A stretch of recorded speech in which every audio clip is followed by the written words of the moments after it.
Shri Radhe everyone, मैं आ गई हूँ आप सबकी फेवरेट स्टोरी इश्क का रब राखा का आज का एपिसोड लेके। आज का एपिसोड बहुत ही इंटरेस्टिंग और दिलचस्प होने वाला है, तो वीडियो को एंड तक ज़रूर देखें। चैनल पे नए हैं तो चैनल को सब्सक्राइब करना और बेल आइकन को प्रेस करना बिल्कुल ना भूलें। आज के एपिसोड की शुरुआत में हम देखने वाले हैं कि जहाँ हम देखेंगे कि मेघला को उसके असली माँ बाप का सच पता चल जाता है। रणवीर जो होता है वो मेघला को उस ऑर्फनेज में लेके जाता है जहाँ पर उसको अडॉप्ट किया गया था, और वहाँ पे लेके जाता है जहाँ पे वो फ़ादर से पहले ही बात करके रखता है कि फ़ादर हम आने वाले हैं और हमें इनके पेरेंट्स का पता करना है। तभी हम देखते हैं कि जो रणवीर होता है वो मेघला को लेके जाता है वहाँ पे, और वो फ़ादर से बात करता है कि फ़ादर हमने आपको कॉल किया था और मैं जानना चाहती हूँ, जहाँ की वो मेघला की बात होती है कि मेघला को उसके माँ बाप का एक्सीडेंट जो है वो उस दिल्ली ट्रेन एक्सीडेंट में ही उसको लाया गया था वहाँ से यहाँ पे। उसके जो रेस्क्यू हुआ था उसमें मेघला को वहाँ से लिया गया था। तो जो फादर होते हैं वो बोलते हैं कि हाँ मैं समझ सकता हूँ, पर उसके माँ बाप का जो नाम है वो उससे पूछती है कि क्या आपको पता है उस बारे में। तो वो बोलती है कि नहीं, उसको कुछ पता नहीं रहता है। हालांकि वो फादर से भी पूछती है कि फ़ादर आपको कुछ पता है। तो वो बोलते हैं कि मैं जब ये एक्सीडेंट हुआ था तो उस समय यहाँ का इंचार्ज मैं नहीं था। तो पहले तो वो पूछते हैं कि क्या आपको अपने पेरेंट्स से कुछ भी प्रॉब्लम है क्या। तो वो बोलती है नहीं फ़ादर, मेरे पेरेंट्स तो बहुत ही अच्छे हैं, उन्होंने मेरा बहुत देखभाल किया है। पर जो रणवीर होता है वो उसे बताता है कि फ़ादर अभी ये बात मेघला को पहले कभी पता ही नहीं चली, ये तो बस इसे हमारी शादी वाले दिन पता चला था कि ये अडॉप्टेड चाइल्ड है, जिसकी वजह से फिर उसे ये जानने की इच्छा हो रही है कि इसके रियल पेरेंट्स कौन थे, जिन्होंने जो इसके बायोलॉजिकल पेरेंट्स हैं।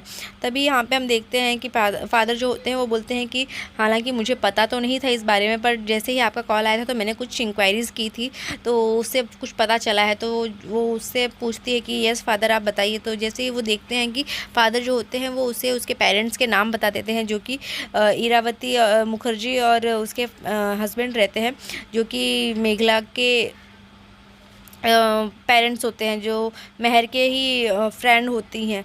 और यहाँ पे दूसरी तरफ हम देखते हैं कि चंदन और महुआ जो होती हैं वो आपस में बात करती रहती हैं कि हमने उसे कितना प्यार दिया, अपनी बेटी से ज़्यादा उसे प्यार स्नेह दिया, पर वो आज अपने बायोलॉजिकल पेरेंट्स को ढूंढने के लिए निकल गई है। उसे हमारे प्यार की और कोई फिक्र ही नहीं है। दूसरी तरफ हम देखते हैं कि जो मेघला होती है वो उनसे बोलती है कि वो तो अभी नहीं है इस दुनिया में, ऐसा सुनने में आया। तो बोलते हैं कि हाँ उनकी उसी ट्रेन एक्सीडेंट में डेथ हो गई थी। तभी यह बोलती है कि ओके फादर। फिर जो मेघला होती है वो थोड़ी एक्साइटेड हो जाती है उनके बारे में जानने के, बिकॉज़ हालांकि पहले तो वो थोड़ी इमोशनल होती है कि उसे जैसे ही उसके पेरेंट्स का नाम पता चलता है, और उसके बाद रणवीर उसे शांत करता है कि मेघला तुम थोड़ा धैर्य रखो। तभी यहाँ पे हम देखते हैं कि मेघला को थोड़ा बुरा भी लगता है, और यहाँ पे हम देखते हैं कि रणवीर जो होता है वो उसे चुप कराता है और वो बोलता है कि फादर मेघला जो है वो बहुत ही अच्छी सिंगर है, और वो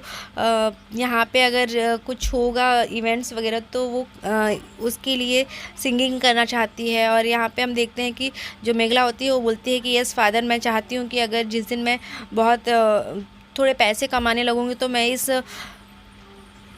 ऑर्फिनेज में थोड़े पैसे डोनेट करना चाहूँगी और उन बच्चों की सारी विशेष पूरा करना चाहूँगी। दूसरी तरफ हम देखते हैं कि महुआ और चंदन जो होते हैं वो लोग एक दूसरे से बात करते हैं, और चंदन जी जो होते हैं वो बहुत ही परेशान होते हैं इस बात को लेके कि मेघला जो है वो उसके प्यार को ना समझ के वो अपने रियल पेरेंट्स को ढूंढने लगी है, उनके पेरेंट्स का पता करने लगी है। तो ये सब सोच के उनको बहुत बुरा लगता है। दूसरी तरफ महुआ जो है वो उसे समझाती है कि आप इतना फ़िक्र क्यों कर रहे हैं, हो गया जो करना था, हमने उसे की एक अच्छे घर में शादी कर दी है, उसे एक अच्छा लड़का मिल गया है, अब क्या चाहिए। अब हमने तो अपना कर्तव्य निभा दिया है ना, अब उसकी लाइफ है, उसे जो करना है वो कर सकती है। तभी पर ये चीज़ें जो हैं वो चंदन जी से हजम नहीं होती हैं, वो बार बार उसी बारे में सोचते रहते हैं। फिर यहाँ दूसरी तरफ हम देखते हैं कि जो मेघला होती है वो फादर से कहती है कि फादर, मैं चाहती हूँ कि मैं इन बच्चों के लिए कुछ कर पाऊँ और अपने पैसों से इनके लिए कुछ कर सकूँ, डोनेशन दे सकूँ। तो रणवीर बोलता है कि तो क्या हुआ मेघला, पैसे तो तुम्हारे पास अभी भी है ना, जो मेरा है वो तुम्हारा ही तो है। पर मेघला जो होती है वो बोलती है कि नहीं रणवीर, मुझे खुद के पैसे कमाने हैं और ख़ुद से मुझे यहाँ डोनेशन देना है। तो रणवीर इस बात से थोड़ा सोचता है कि मेघला ऐसा क्यों बोलती है, जो मेरा है वो तो उसका ही है ना, तो उसे क्यों इस चीज़ में वो मेरे पैसे नहीं ले सकती। पर फादर जो होते हैं वो बोलते हैं कि बिल्कुल आप ये चीज़ें कर सकते हो, और हमारे इस ऑर्फनेज में थोड़े छोटे छोटे इवेंट्स भी होते हैं, तो आप अगर चाहें तो इधर पार्टिसिपेट कर सकते हैं, यहाँ पे आप अपने इवेंट्स ऑर्गेनाइज़ कर सकते हैं। तो वो बोलती है कि ये तो मेरा सौभाग्य होगा फादर, मैं चाहूँगी कि मैं इन बच्चों के लिए कुछ कर पाऊँ। तो रणवीर जो होता है वो उसे देख के बहुत खुश होता है कि मेघला खुश रहती है इस वजह से। तभी हम देखते हैं कि जो रणवीर होता है वो फादर से परमिशन लेता है कि फादर, हमने यहाँ आने से पहले बच्चों के लिए थोड़े गिफ्ट्स और चॉकलेट्स लाए हैं, तो क्या हम उन्हें डिस्ट्रीब्यूट कर सकते हैं बच्चों में और उनसे मिल सकते हैं। तो जो फादर होते हैं वो बहुत खुश होते हैं, वो बोलते हैं कि हाँ बिल्कुल, आप यहाँ पे बच्चों से मिल सकते हैं और उन्हें जो भी चाहिए जो उनके लिए लाए हैं आप उन्हें डिस्ट्रीब्यूट कर सकते हैं। तो वो सारे बच्चों को गिफ्ट्स डिस्ट्रीब्यूट करते हैं और उनसे मिलते हैं, उन लोग को बहुत अच्छा लगता है।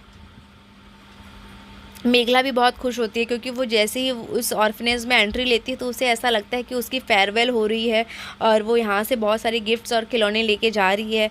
तो ये सब वो मोमेंट्स याद करती है, बिकॉज़ जब वो इस ऑर्फनेज से गई थी तो उस टाइम वो बहुत ही छोटी थी, बट अब उसे सारे मोमेंट्स को याद कर पा रही है और सारे बच्चों के साथ अच्छे से इंजॉय कर रही है। और यहाँ दूसरी तरफ हम देखते हैं कि महुआ और चंदन जो होते हैं वो आपस में बहस करते रहते हैं। वो बोलते हैं कि मुझे बिल्कुल भी अच्छा नहीं लग रहा है महुआ इस तरीके से जो अद्रिजा है वो अपनी बहन की ससुराल में बैठी है, और यहाँ पे अगर हमें कुछ भी हमारे पास है तो हम उस चीज़ के लिए कर सकते हैं, पर इस तरीके से इतने दिनों तक वो उसके ससुराल में है वो अच्छा नहीं लगता है। और रही बात अद्रिजा के एक्सीडेंट की, तो इसमें मेघला का कोई हाथ नहीं है। पर यहाँ पे हम देखते हैं कि महुआ जो होती है वो बोलती है कि ऐसा क्यों बोल रहे हैं आप, अगर वो चाहती तो वो अपने पति को समझा सकती थी और वो उसको साथ में लेके घर आ सकती थी, पर उसने ऐसा नहीं किया, वो अपने पति को एक भी बार समझा ही नहीं, और इस वजह से वो अगर वो देर से आई है तो फिर उसका एक्सीडेंट जो हुआ है वो उन लोग की ही रिस्पॉन्सिबिलिटी है। तो ये सारी बातें बता के मेघला के ऊपर ही महुआ सारा इल्ज़ाम लगा देती है अद्रिजा के एक्सीडेंट का। पर फिर भी चंदन जो होते हैं वो समझाते हैं कि देखो महुआ, बातों का कोई अंत नहीं है, तुम कुछ बोलोगी फिर मैं कुछ बोलूँगा, फिर तुम कुछ बोलोगी उसके बदले में, तो इस तरीके से बातों का कोई अंत नहीं होता है, तो इसीलिए इस बात को यहीं ख़त्म कर देते हैं। दूसरी तरफ हम देखते हैं कि रणवीर और मेघला घर पहुँच चुके होते हैं, जहाँ पे हम देखते हैं सब लोग एक दूसरे को देखते हैं, और रणवीर और मेघला को की तरफ देख के जो महर होती है वो पूछती है कि क्या हुआ मेघला, तो वो कुछ नहीं बोलती है। पर तभी सब लोग वहाँ पे जो रहते हैं लोग, हरमन बोलता है कि मुझे तो पता ही था कि ये इतनी पुरानी रिपोर्ट्स है, इसे कुछ नहीं पता चलेगा, कुछ नहीं हासिल होगा, पर आप लोग फालतू में जाके वहाँ पे टाइम वेस्ट किए। और यहाँ पे हम देखते हैं कि जो जोरावर होता है वो भी ये बोलता है कि तुम कितनी छुट्टियाँ लोगे रणवीर इस लड़की के लिए, इसका कोई पता नहीं है कि ये किसकी कैसे बच्ची कहाँ से उठाया गया है, इसको कौन उठाया था। तभी अद्रिजा जो होती है वो भी ये बोलती है कि मेघला तुम्हें क्या दिक्कत है, तुम्हें तो जो अगर माँ बाबा को ये पता चलेगा कि तुमने अपने बायोलॉजिकल पेरेंट्स के लिए इतना भाग दौड़ की है और उनका पता लगा, तुम अपने बायोलॉजिकल पेरेंट्स को ढूंढने गई हो, अगर उन्हें ये बात पता चलेगी तो उन्हें कितना बुरा लगेगा। पर फिर भी मेघला जो होती है वो कुछ बोलती नहीं है, और यहाँ पे जोरावर जो होता है वो रणवीर को बुरा बोलता है और फिर उस लड़की के लिए भी बोलता है कि ये लड़की कैसी है जो अपने पति को सिर्फ इस तरीके से जो भी होता है करने के लिए फोर्स करती है। हालांकि रणवीर इस बार के लिए बोलता है। तभी मेघला जो होती है वो जाती है और बोलती है कि आपको क्या लगता है पापा, कि मैं कैसे फैमिली से होंगे, इस चीज़ के लिए आपको बुरा लगता है। और रही बात मुझसे शादी की, तो ये शादी मैंने नहीं की है, रणवीर ने ही जिद की है। उसे ये सच पता चलने के बाद भी कि मैं अडॉप्टेड चाइल्ड हूँ, तो भी उसने अपना फ़ैसला नहीं बदला, उनका प्यार मेरे लिए नहीं बदला। पर आपने तो सब कुछ बदल दिया। आपको सारी फैमिलीज़ का तो सब कुछ चेंज हो गया, सारा बिहेवियर, सबका प्यार सब चेंज हो गया मेरे प्रति, पर रणवीर का प्यार नहीं बदला। तभी रणवीर भी उन्हें बोलता है कि पापा आप क्यों इस तरीके से बिना सच जाने, बिना कुछ जाने सुने उसमें मेघला के लिए इस तरीके से बोल सकते हैं। और मैं समझ सकता हूँ कि आप ये बात किस लिए बोल रहे हैं। तभी हम देखते हैं कि जो अद्रिजा होती है वो भी ये सब चीज़ें सुनती है और बोलती है। तभी वहाँ पे महर आती है और महर बोलती है कि मेघला, तुम्हें किसी की कोई बात सोचने की ज़रूरत नहीं है और सुनने की ज़रूरत नहीं है। तुम बताओ कि क्या हुआ वहाँ पे, क्या पता चला, कुछ बात पता हुई कि नहीं पता चली। तो जो मेघला होती है वो बोलती है कि माँ, मुझे वहाँ पे गई तो वहाँ पे जैसे ही मुझे अडॉप्ट कर लिया गया था, मेरे जब ट्रेन एक्सीडेंट हुआ था वहाँ से मेरा रेस्क्यू किया गया था, तो मैं वहाँ से आई थी। पर वहाँ पे पता चला कि मेरे जो पेरेंट्स हैं उनकी डेथ हो चुकी थी। पर मुझे अडॉप्ट करने के बाद वहाँ से मेरे कुछ रिश्तेदार आए थे वहाँ पे, पर वो लोगों को मेरी कोई इन्फॉर्मेशन नहीं दी गई, क्योंकि मैं ऑलरेडी अडॉप्ट हो चुकी थी, जो कि माँ बाबा ने किया था मुझे अडॉप्ट। और फिर वहाँ जाके मुझे पता चला कि मेरे रियल माँ बाबा का नाम जो है वो इरावती मुखर्जी है।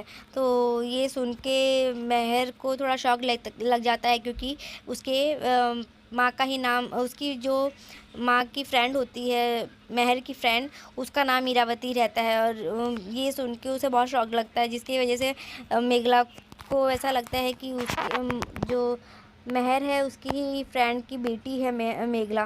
तो ये शॉक्ड सबको, पूरी फैमिली को लगता है कि ये तो उसकी महर की फ्रेंड की ही बेटी है। हालांकि जिस चीज़ के लिए मेघला को बार बार टॉर्चर किया गया था, बार बार सुनाया जा रहा था कि ये पता नहीं कैसी किसका खून है, किसकी बेटी है, किसने इसे छोड़ दिया, कि किस इसके पेरेंट्स कैसे होंगे जो इसको इतना बोझ समझ के छोड़ दिए। तो ये सारी चीज़ों के बारे में लोग बहुत सारी बातें बोलने लगे थे, जहाँ की जिसमें अद्रिजा भी बहुत कुछ बोलती थी कि तुम शायद प्री मैच्योर बेबी होगी, इसीलिए तुम्हें छोड़ दिया होगा, तुम्हारे पेरेंट्स तुम्हारा बोझ नहीं उठा पा रहे होंगे, इसीलिए तुम्हें छोड़ दिया होगा। तो ये सारी तरह तरह की बातें वो लोग उसे बताते थे, जिसकी वजह से सबका बातें सुन सुन के मेघला बहुत ही डिस्टर्ब हो चुकी थी। पर लास्ट एट द एंड वो उसे बता ही देती है कि जो उसके पेरेंट्स हैं वो महर की फ्रेंड ही रहती है, जिसकी वजह से फिर उन्हें इस चीज़ का गिल्ट होगा कि उन्होंने जिसको इतना भला बुरा बोला है वो हालांकि एक बहुत ही अच्छे और वेल सेटल्ड और रिस्पेक्टेड फैमिली से थी। तो आज के एपिसोड में सिर्फ इतना ही है फ्रेंड्स। मिलते हैं नेक्स्ट एपिसोड में, जहां हम देखेंगे जो रणवीर और मेघला होती है। रणवीर मेघला को बोलेगा कि मेघला, मैं चाहता हूं कि तुम बहुत ऊंचाइयों तक जाओ, बहुत सारा नेम और फेम कमाओ। पर यहाँ पे हम देखते हैं कि मेघला जो होती है वो बोलती है कि नहीं रणवीर, मुझे बस पैसे कमाने हैं। तो रणवीर उसे बोलता है कि तुम क्यों पैसे कमाना चाहती हूँ, मेरा पैसा भी तो तुम्हारा ही है ना मेघला। तो बोलती है कि नहीं रणवीर, बस मैं खुद से पैसा कमाना चाहती हूँ। तो ये सुन के जो मेघला होती है वो फिर से रणवीर की इस बात पे थोड़ा गौर करती है, क्योंकि रणवीर बार बार इस चीज़ को नोटिस करता है कि मेघला खुद के पैसे कमाने की बात करती है। हालांकि उसे उस पैसे को एक्सेप्ट करना वो नहीं चाहती है कि जो कि रणवीर का है। तो आज के एपिसोड में बस इतना ही फ्रेंड्स। मिलते हैं नेक्स्ट एपिसोड में, तब तक के लिए bye bye, take care, Radhe Radhe, अपना बहुत ध्यान रखिएगा।